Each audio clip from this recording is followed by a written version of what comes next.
대표님 안녕하세요. 네, 안녕하십니까? 네, 준비되셨다면 바로 발표 시작 부탁드립니다. 네, 안녕하십니까?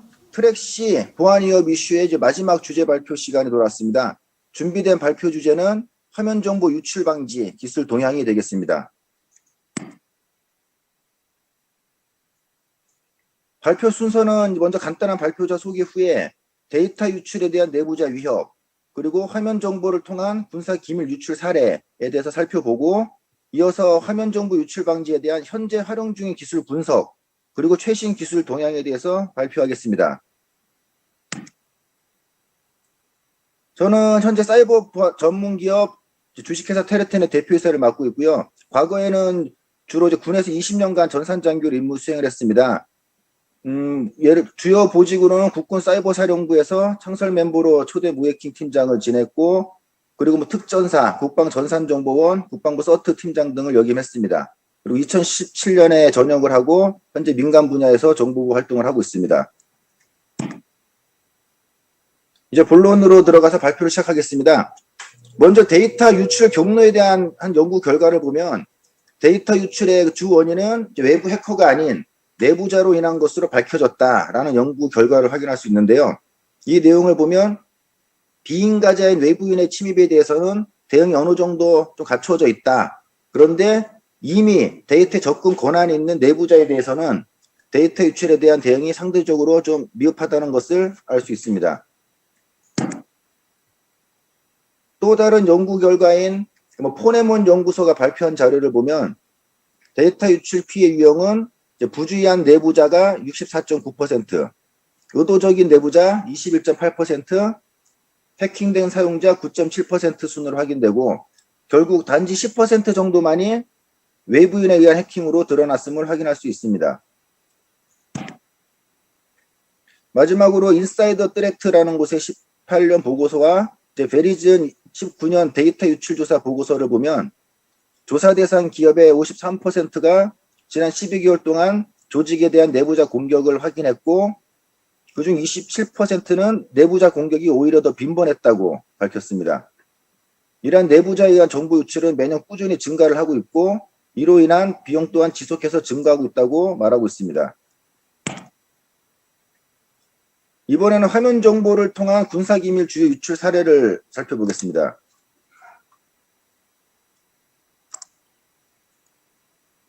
도표의 내용 중에서 유출 수단 항목을 보시면, 과거에는 주로 문서 형태로 직접 또는 복사 후 유출했음을 알 수가 있고, 그 다음에는 파일 형태로 군사기밀을 대용량 USB 등을 이용해서 유출했음을 알 수 있습니다.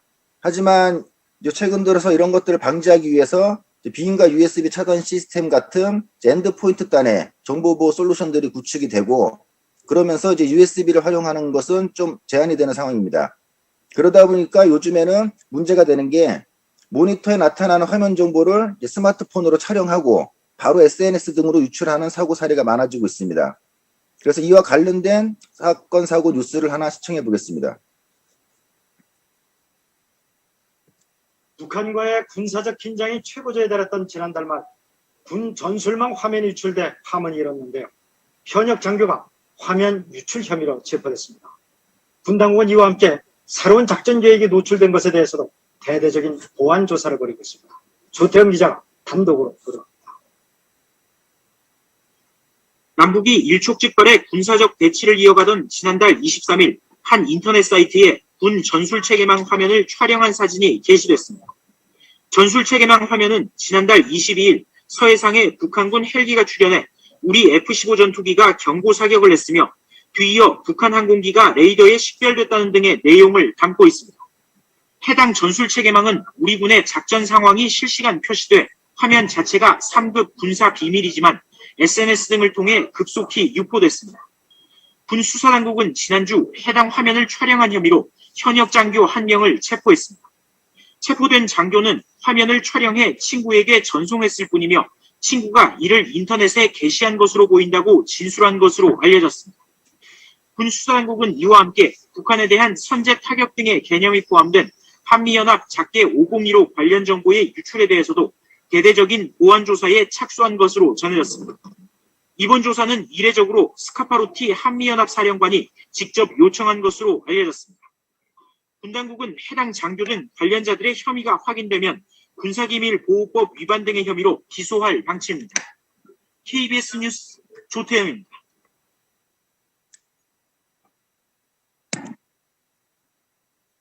네, 그러면 이러한 화면 보안 관계된 일반적인 현재 기술들을 한번 살펴보겠습니다. 첫 번째, 화면 캡처 방지 기능이라는 것이 있습니다. 이것은 이제 어떤 단축키나 별도의 캡처 프로그램을 이용해서 화면을 캡처하는 기능, 그것을 이제 무력화시켜 버리는 것입니다. 그런데 앞서 보신 군 전술망 화면 유출 사고 사례처럼 모니터 화면 자체를 스마트폰으로 직접 촬영하는 것은 대비할 수가 없습니다. 이러한 촬영에 대한 문제점을 보완하기 위해서 적용하고 있는 것이 두 번째 화면 워터마크 기능입니다. 근데 이것은 임시 방편일 뿐이고, 왜냐하면 화면 워터마크는 개인을 식별할 수 있는 어떤 코드를 화면의 배경에다가 삽입하는 기술인데, 이것은 누군가가 스마트폰으로 촬영을 하려고 할 때 그 행위를 하는 불법 행위자에게 사전에 경각심을 제공해주고, 그리고 향후에 사고가 발생했을 경우에는 화면의 출처를 확인하는 등의 사후 조사용으로 사용될 뿐, 이 또한 근본적으로 스마트폰 촬영 자체를 막을 수는 없습니다. 자, 그럼 이제 스마트폰에 의한 화면 촬영 자체를 막기 위해서 쓰이는 기술들에 대해서 알아보겠습니다. 첫 번째, 스마트폰 카메라 렌즈에 보안 스티커를 부착해서 카메라 사용을 통제하는 방법입니다. 그런데 여기서는 관리적 소요가 많이 증가된다는 단점이 있습니다. 출입구에서 누군가가 스티커를 발급해줘야 되고, 또 나올 때 스티커가 훼손되었는지 확인도 해야 되고요. 스티커가 일회성이니까 또 계속적으로 구매도 해줘야 됩니다. 관리 소요가 점점 증가가 되고요. 현실적으로는 제가 이제 많은 곳을 다녀봤을 때 나올 경우에 정확하게 훼손 여부를 점검하는 곳은 극히 일부였던 것 같습니다. 두 번째, MDM입니다. MDM은 스마트폰 카메라 기능을 소프트웨어적으로 무력화시켜서 촬영을 통제하는 방법입니다. 이것은 개인의 스마트폰에다가 이제 별도의 앱을 설치하게 되는데, 많은 사람들이 심적으로 거부감을 느끼게 됩니다. 그리고 현재 안드로이드 폰까지는 기능이 잘 구현된다고 보이는데, 아이폰에서는 좀 적용이 제한되는 현실입니다. 그리고 사람들이 많이 모이면 꼭 특이한 의견을 내는 사람들이 존재하는데, 제가 국방부에 근무할 때도 MDM을 막 적용하던 시기였습니다. 그때 누군가가 또 불만을 제기했습니다. 내 폰에 저 앱을 깔면 내 데이터를 사용하게 되는데, 그 데이터 요금은 또 국방부가 지원해 줄 거냐. 뭐 물론 이게 정책을 온 오프 시켜주는 데이터만 왔다 갔다 하기 때문에 전화 요금에 별 차이는 없겠지만, 어찌됐건 공무를 사용하는데 개인에게 비용을 부과하는 부분이다 보니까 그 불만을 해소하기 위해서는 국방부에서도 좀 애를 먹었던 것으로 기억납니다. 그리고 어떤 이는 그럼 난 차라리 아이폰으로 바꾸겠다 얘기를 하고, 그럼 아이폰은 또 영내 출입을 금지한다고 하니까 또 왜 개인이 사용하는 스마트폰 브랜드까지 국방부가 통제를 하느냐, 또 이런 여러 가지 불만들이 나오는 문제점도 발생했습니다. 세 번째는 스마트폰 반입 통제입니다. 스마트폰 반입 자체를 제한해서 촬영을 원천적으로 금지하는 방법인데, 이것 또한 보안 스티커처럼 출입 전후의 관리 소요가 크게 증가가 되고, 또 스마트폰 2대를 가지고 한 대만 보관을 하고 한 대는 몰래 들고 들어간다거나 하는 여러 가지 문제점이 발생하고 있습니다. 이 문제를 해결하려면 또 추가적으로 엑스레이 검색대까지 설치해야 한다는 등 점점 뭔가 관리 소요가 늘어나게 되어 있습니다. 다음. 앞서 설명드린 현 수준의 화면 보안 기술들을 종합적으로 비교해 봤습니다. 화면 캡처 방지와 화면 워터마크는 스마트폰에 의한 촬영 자체를 막을 수 없다는 큰 단점이 있고, 스티커 부착 방법은 저비용이긴 하지만 출입 전후에 여러 가지 관리 소요가 증가가 된다. 그리고 MDM은 고비용뿐만 아니라 개인용 기기에 추가적인 앱 설치에 따른 부담감이 발생한다. 스마트폰 반입 통제는 출입 전후에 기기 관리 소요가 증가되고 또 별도의 보관 장소 마련이 필요하다는 단점이 있습니다. 그리고 우측의 세 가지 방법의 경우에는 사전에 지정된 구역에서만 가능하다는 큰 단점이 있고요. 요즘 같은 재택근무 환경에서는 적용하기가 제한됩니다. 자, 그럼 이제 앞서 설명드린 여러 단점을 극복할 수 있는 최신 기술 동향을 살펴보겠습니다. 먼저 그 금융권에서는 개인정보를 다루는 화면에 이제 캡처 방지 기능이 적용돼야 된다라는 이제 규정도 있습니다. 그래서 모든 금융권에서는 해당 컴플라이언스를 만족하기 위해서 해당 솔루션들을 구축을 하고 있는데, 보통 화면 캡처 방지 솔루션이나 화면 워터마크 솔루션 등이 적용되고 있습니다. 그런데 이런 말이 있습니다. 뭐 화면 캡처 방지 솔루션이 있으면 뭐하냐? 스마트폰으로 찍으면 그만인데, 또 화면 워터마크 솔루션이 있으면 뭐하냐? 스마트폰으로 찍으면 그만인데, 이런 내용들을 해결하기 위해서 그 최근 기술로는 촬영 방지 솔루션이라는 것이 나왔습니다.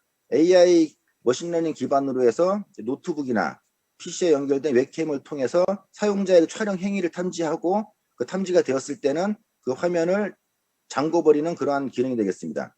작동 순서는 첫 번째로 누군가가 스마트폰을 들고 모니터하면 촬영을 시도하면, 두 번째로 AI가 웹캠을 통해서 촬영을 탐지하고 즉시 보안 화면으로 전환을 시켜버립니다. 그래서 불법 촬영자가 원하는 화면을 찍지 못하게 해버리죠.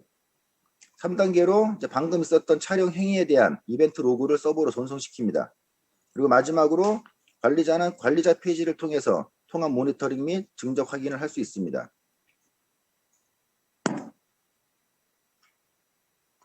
불법 촬영 행위 차단의 상세 기능을 살펴보겠습니다.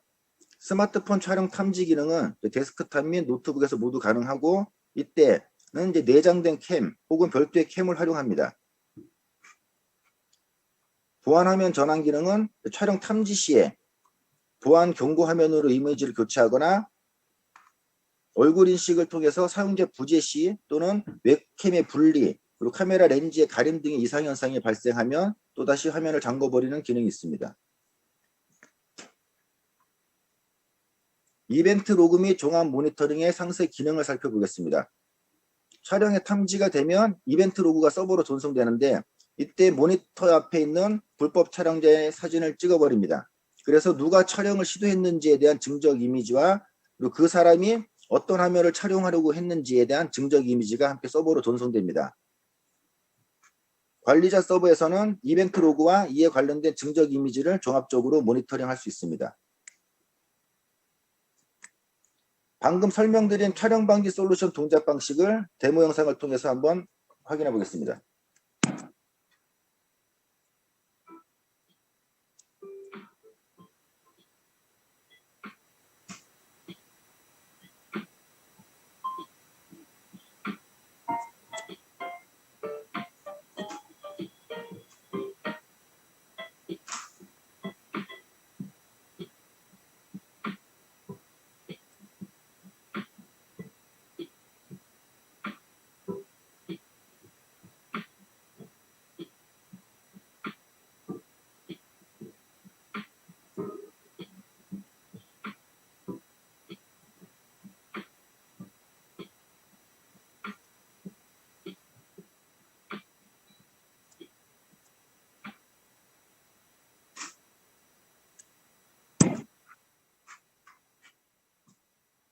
이러한 최신 기술의 활용 가능 범위입니다.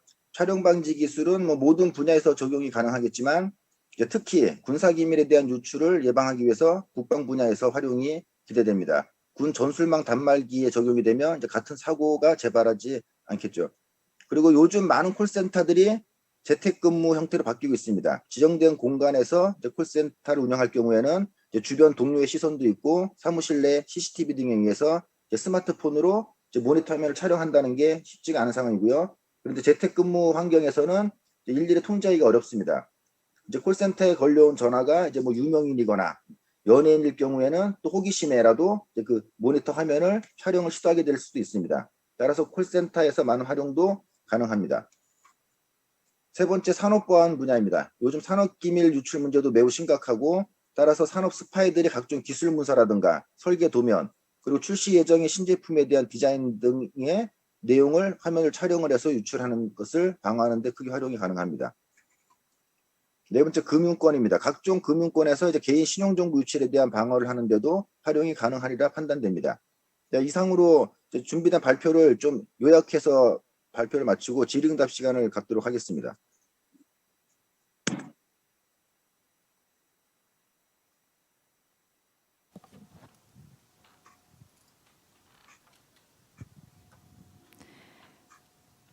네, 대표님 감사합니다. 그러면 질의응답 시간을 가져보겠습니다. 먼저 김시원님께서 보내주신 질문입니다. 촬영 시 보안 화면으로 전환되는 솔루션의 경우 촬영하는 사람의 얼굴과 관련 로그를 저장하는데 이는 개인정보보호법에 위반되는 사항이 아닌가요? 라는 질문을 주셨습니다. 대표님 답변 부탁드립니다. 그 촬영자의 촬영하는 순간에 지금 그 증적 화면을 촬영을 하는데 이때는 촬영을 할 때 개인 그 얼굴 부분에는 이제 모자이크 처리가 돼서 저장이 됩니다. 그 시간에 이제 그 옷차림이라든지 그 장소 그런 것들을 고려해서 얼굴 부분에 모자이크가 돼 있더라도 충분히 이제 누군지에 대한 확인을 할 수 있는 증적으로는 활용이 가능합니다. 네, 결국은 모자이크가 처리가 되기 때문에 완전히 개인정보법에 위반되는 사항은 아니라는 말씀을 해주신 것 같습니다. 그러면 이어서 두 번째 질문 다뤄보겠습니다. 김시원님께서 질문 주셨는데요. 촬영 시 보안 화면으로 전환되는 솔루션의 경우, 네, 이 질문은 저희가 다뤘고요. 그럼 김규성님께서 주신 질문을 다루도록 하겠습니다. 방금 보여주신 최신의 감지 기술은 멀리 서서 줌으로 확 띄운 뒤 사진을 찍는 행위도 감지가 되나요? 라는 질문을 주셨습니다. 지금 저 최신 기술에 대해서 이제 그 거리 간의 그런 검증, 그 GS 인증을 받으면서 점검 항목이 있는데 지금 현재는 이제 3m까지 현재 기술로는 적용돼 있습니다. 네, 답변 감사합니다. 저희 마지막으로 질문 한 가지만 더 다루도록 하겠습니다. 네, 일반 업체에서 김선진님께서 질문을 주셨는데요. 내부자 위협에 대응하기 위해서 물리적으로 정보를 보안하는 방법 중 각종 장비에 열려있는 포트를 잠그거나 또 랜 케이블을 해제하지 못하는 등 이런 방법들은 어떨까요? 라는 제안을 주셨는데 어떻게 생각하시나요, 대표님? 그것은 뭐 데이터 유출에 대한 이제 전반적인 분야고 저는 이제 발표 주제에서는 여러 가지 형태로 데이터를 유출할 수가 있는데 그런 뭐 네트워크 단에서 서버 단에서 소프트웨어적으로 막을 수가 있고 제가 발표한 부분은 그 중에 이제 보이는 화면을 통해서 그 화면 정보를 유출하는 것을 어떻게 막느냐 하는 부분이기 때문에 이거 발표하고는 좀 논외인 것으로 생각됩니다. 네, 알겠습니다. 네, 이렇게 지금 테레텐